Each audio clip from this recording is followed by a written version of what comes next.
ഭാര്യയ്ക്ക് പിറന്നാൾ സമ്മാനം നൽകുക എല്ലാവരുടെയും ഒരു സ്വപ്നമാണ്. പക്ഷേ കയ്യിൽ കാശില്ലാതിരിക്കുമ്പോൾ എന്തു കൊടുക്കുമെന്ന് ആലോചിച്ച് അവസാനം ഒരു രാജ്യം തന്നെ നടന്നു തീർക്കാൻ തീരുമാനിച്ച ഒരു മലയാളി. ആ മലയാളിയാണ് ഇത്. നികേഷ്, കണ്ണൂർ സ്വദേശി. ബാക്കി നികേഷ് തന്നെ പറയും. നികേഷ് UAE മൊത്തം നടന്നു തീർത്തു, ഭാര്യയ്ക്ക് അങ്ങനെ ഒരു സമ്മാനം നൽകി. അതിൻ്റെ ഒരു സന്തോഷത്തിൽ നിന്ന് തുടങ്ങാം.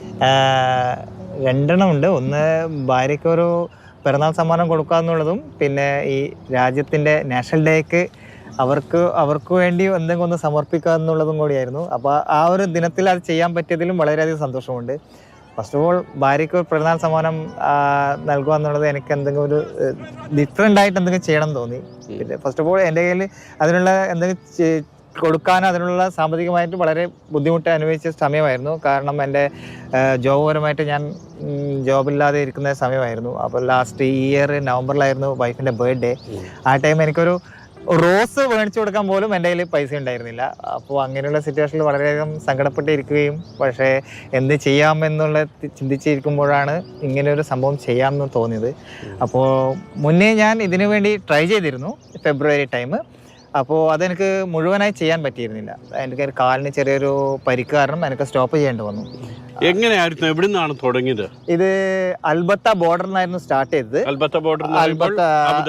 അബുദാബി അവിടെ നിന്നാണ് സ്റ്റാർട്ട് ചെയ്തത്. അത് 23-ാം തീയതി വൈകുന്നേരം 6 മണിക്കാണ് ഞാൻ സ്റ്റാർട്ട് ചെയ്തത്. അതായത് നവംബർ 23-നാണ് അവിടെ നിന്നായിരുന്നു സ്റ്റാർട്ട് ചെയ്തത്. ടെൻഷനും കാര്യങ്ങളും എല്ലാം ഉണ്ടായിരുന്നു. അത് ചെയ്യാൻ പറ്റുമോ, അത് എങ്ങനെയാണ് എന്നുള്ളത് ആദ്യം മുന്നേ ചെയ്തിരുന്ന ഒരു എക്സ്പീരിയൻസ് ഉണ്ടായിരുന്നു. എങ്കിലും ആ ഒരു സമയത്തിനുള്ളിൽ ചെയ്ത് തീർക്കാൻ പറ്റുമോ എന്നുള്ളൊരു പേടിയായിരുന്നു. ഓടലും നടക്കലും രണ്ടും കൂടിയായിരുന്നു. ഏകദേശം 19-20 മണിക്കൂറോളം ചെയ്യേണ്ടതായിരുന്നു. അതിൻ്റെ അകത്ത് ആകെ 1-2 മണിക്കൂർ മാത്രമാണ് എനിക്ക് ഒന്ന് റെസ്റ്റ് ചെയ്യാൻ പറ്റൂ. ആകെ ഒരു ചെറിയൊരു പവർ നാപ്പ് പോലെ ഒരു 1-2 മണിക്കൂർ ഒന്ന് ഉറങ്ങാം. അതും നേരാണോ ഉറങ്ങാം, കാരണം അത്രയും വേദനയും കാര്യങ്ങളും എല്ലാം ഉണ്ട്, ടയർഡ്നെസ്. എത്ര ദിവസം കൊണ്ടാണ് അബുദാബി കവർ ചെയ്തത്? പിന്നീട് മറ്റ് ഈ ഒരു എത്ര ദിവസം ആകെ എടുത്തു ഇത്? 5 ദിവസവും 15 മണിക്കൂറും 53 മിനിറ്റുമാണ് ഞാൻ എടുത്തത്. 5 ദിവസം 15 മണിക്കൂർ 53 മിനിറ്റ്. അത് ഒരു ഗിന്നസ് വേൾഡ് റെക്കോർഡ് എന്നുള്ള ഇതിൻ്റെ ഒത്തും കൂടിയാണ് അത്. അതിന് മുന്നേ ചെയ്തത് 5 ദിവസവും 22 മണിക്കൂറും 57 മിനിറ്റുമായിരുന്നു. അതാണ് ഞാനിപ്പോൾ ബ്രേക്ക്. അതാണ് ഒരു രാജ്യം ഓടി തീർക്കുക അല്ലെങ്കിൽ നടന്നു തീർക്കുക മാത്രമല്ല, ഒരു രാജ്യം അത് വേഗത്തിൽ നടന്ന് ഓടി തീർക്കുക എന്നുള്ളതാണ്. അതാണ് ഏറ്റവും വലിയ പ്രത്യേകത. അതുകൊണ്ട് തന്നെയാണ് റെക്കോർഡിലെത്തിയിട്ടുള്ളതും. ഈ 5 ദിവസം 15 മണിക്കൂർ അത്രയും സമയം, അതെങ്ങനെ നമ്മുടെ ശരീരത്തിന്റെ ഫിറ്റ്നസ് നോക്കി? വളരെയധികം ബുദ്ധിമുട്ടുള്ള കാരണം അതിനുവേണ്ടി പ്രാക്ടീസ് ചെയ്യണം. അതിനുവേണ്ടിയുള്ള കുറെ കാലം അതിനുവേണ്ടി മാത്രമായിട്ട് നിൽക്കണം. ഒന്നാമത് നമ്മളെ മൈൻഡ് സെറ്റ് ഭയങ്കര സ്ട്രോങ് ആയിരിക്കണം.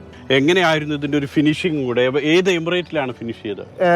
ഞാൻ ഫിനിഷ് ചെയ്ത് ഫുജൈറ ഡിബയിലായിരുന്നു ഫിനിഷ് ചെയ്തത്. അത് 29-ാം തീയതി മോർണിംഗ് 9:30 to 10 o'clock ആ ഒരു ടൈം ഞാൻ ഫുജൈറയിലായിരുന്നു ഫിനിഷ് ചെയ്തത്. അബുദാബിയിലായിരുന്നു ഏറ്റവും കൂടുതൽ സമയം എടുത്തത്. ഏകദേശം 3 ദിവസം ആ ഒരു ഇതിലായിരുന്നു എടുത്തത്. ഏകദേശം 400 കിലോമീറ്ററോളം ഉണ്ടായിരുന്നു. ഇതിന്റെ റൂട്ടൊക്കെ എങ്ങനെയാണ് ഫിക്സ് ചെയ്തത്? Al Batha to starting, Al Batha to Motiongate to Discovery Dubai, അവിടുന്ന് ഡിസ്കവറി ഗാർഡൻ, പിന്നെ Sharjah, Ajman, Umm al Quwain, Ras al Khaimah, Fujairah Dibba. അങ്ങനെയായിരുന്നു വന്നത്. Total 625 kilometre. രണ്ടാമത്തെ അറ്റംപ്റ്റിലാണ് വിജയിക്കുന്നത്. ഫസ്റ്റ് അറ്റംപ്റ്റ് ഫെബ്രുവരിയിലായിരുന്നു. അത് പരാജയപ്പെട്ട് എന്തായിരുന്നു അതിനെ പറ്റിയത്? ഫസ്റ്റ് അറ്റംപ്റ്റില് കാരണം അതിനൊരു പ്രത്യേക ഒരു തയ്യാറെടുപ്പോ കാര്യങ്ങളോ ഒന്നും ചെയ്തിരുന്നില്ല. വിഘ്നേഷിന്റെ ജീവിതത്തിലേക്ക് വന്നു കഴിഞ്ഞാൽ നാട്ടില് കുടുംബം, ഇവിടെയുള്ള ജീവിതം എന്ന് UAE-യിലെത്തി. ഞാൻ 2017-ലാണ് UAE-യിലേക്ക് വരുന്നത്. നാട്ടിൽ അമ്മയും അനിയൻ്റെ ഭാര്യയുണ്ട്. ഇവിടെ ഞാനും വൈഫും എൻ്റെ ചേച്ചിയും ഇവിടെയുണ്ട്. ഇതൊക്കെ ചെയ്യുമ്പോഴും നികേഷിന് ഒരു സ്വപ്നമുണ്ട്, ഒരു ജോലി. തീർച്ചയായും ഒരു ജോലിയാണ് വേണ്ടത്. അതൊരു സ്പോർട്സ് പരമായിട്ടുള്ളൊരു ജോലിയാണെങ്കിൽ വളരെയധികം സന്തോഷമാണ്. ഞാൻ എന്താ പറയുക, റണ്ണിങ്ങിന് വേണ്ടി ഓരോ തവണയും ഓരോ റീസൺ കണ്ടെത്തുകയായിരുന്നു. ഫസയുടെ ബർത്ത്ഡേക്ക് ഞാൻ 42 കിലോമീറ്റർ ഓടിയിട്ടുണ്ട്, ഓർ ഹിസ് ഹൈനസിൻ്റെ 75 കിലോമീറ്റർ ഓടിയിട്ടുണ്ട്, മഖ്ദൂമിൻ്റെ ബർത്ത്ഡേക്ക് 41 കിലോമീറ്റർ ഓടിയിട്ടുണ്ട്, ഇൻഡിപെൻഡൻസ് ഡേക്ക് 78 കിലോമീറ്റർ ഓടിയിട്ടുണ്ട്. അപ്പോൾ ആ ഒരു ഫസ എന്ന് പറയുന്ന ഒരു വ്യക്തിയോട് എനിക്ക് വളരെയധികം ആരാധന, എല്ലാ ആൾക്കാർക്കും ഉള്ളതുപോലെ തന്നെ വളരെയധികം ആരാധന. അദ്ദേഹത്തെ ഒന്ന് നേരിട്ട് കാണാൻ വേണ്ടി പല സ്ഥലങ്ങളിലും പലയിടങ്ങളിലും ഞാൻ പോയിട്ടുണ്ട്. ഫസ എന്ന് പറയുന്നത് ദുബായ് കിരീടാവകാശി Sheikh Hamdan bin Mohammed bin Rashid Al Maktoum. അതോടൊപ്പം തന്നെ അദ്ദേഹത്തോടുള്ള ആരാധനയാണ് എടുത്തു പറയുന്നത്. പുതിയ ജോലി പ്രധാനമായും നോക്കുന്നത് ഫിറ്റ്നസുമായി ബന്ധപ്പെട്ട ജോലി തന്നെയാണ്, അത് ലഭിക്കട്ടെ. നികേഷ് റെക്കോർഡ് സൃഷ്ടിച്ചത് ഭാര്യയുടെ പിറന്നാൾ ആഘോഷം അല്ലെങ്കിൽ പിറന്നാൾ സമ്മാനമാണെന്ന് നമ്മൾ നേരത്തെ പറഞ്ഞു. സംറീൻ ഭാര്യ നമ്മളോടൊപ്പം ചേരുന്നു. മാത്രമല്ല നികേഷിൻ്റെ എല്ലാ സപ്പോർട്ടും ഈ നടത്തത്തിന് സംറീൻ തന്നെയാണ് നൽകിയത്. സംറീൻ മുംബൈ അന്തേരി സ്വദേശിയാണ്. മലയാളം പൂർണ്ണമായിട്ടും കേട്ടാൽ മനസ്സിലാകും, പക്ഷേ സംസാരിക്കാൻ അറിയില്ല. സംറീൻ, how you feel now? I feel very nice, and I'm very thankful for every support that we have got for Nigesh, because he worked so hard for it, you know, and I really feel that he deserves it, because you know it's not just about the support, the hard work that he has put in. Every night he would get up at 2 o'clock in the morning and he would run every day. You know, every day he would run, every evening he would run. He is very hardworking, so he deserves everything, you know. Thankful to God that I am his wife, because, you know, to be a wife of a man like this who wants to do everything, you know, and having so much faith in God.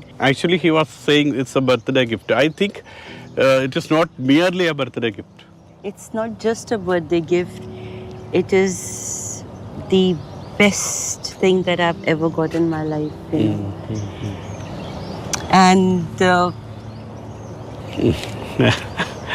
She's become emotional. No, cool. sorry. Yeah. And cool. I don't think I could have got anything better than this, you know. So thank you so much.